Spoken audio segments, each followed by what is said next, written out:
Falando agora um pouco de Heráclito, que é um dos pensadores antigos mais famosos, né? Sempre tem a oposição entre Heráclito e Parmênides. Por quê? Porque o Heráclito vai dizer que tudo muda e o Parmênides vai dizer que tudo é imutável, né? Então Heráclito viveu ali no século 6 a.C. e a principal ideia da filosofia dele é o devir, que significa mudança. Então tudo está em constante mudança. Não se entra duas vezes no mesmo rio é a frase mais famosa atribuída a ele. E lembre-se que nesse século 6 a.C. é o mesmo século dos filósofos da escola jônica, que buscam a arqué, sabe?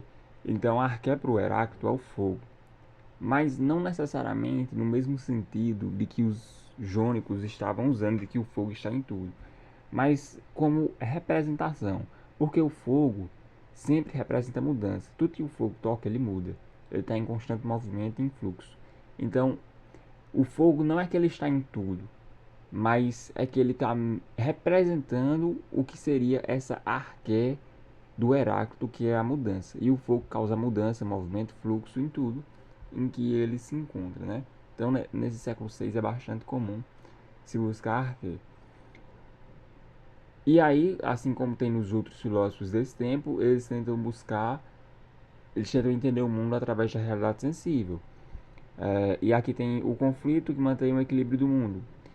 Heráclito vai defender isso, que o conflito é que mantém o equilíbrio das coisas.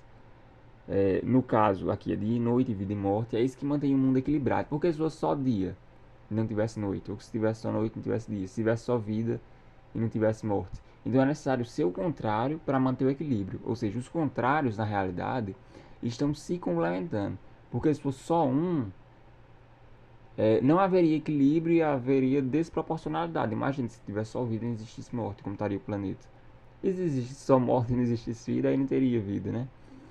Ou se fosse só dia e não tivesse noite, enfim.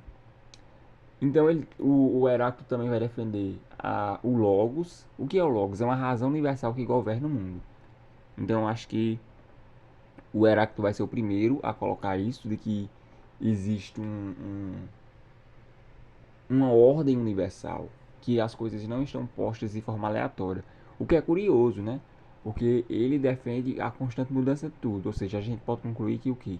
Que todas as mudanças, que todo o devir que acontece, faz tudo parte de uma ordem universal, de que as coisas têm que se suceder.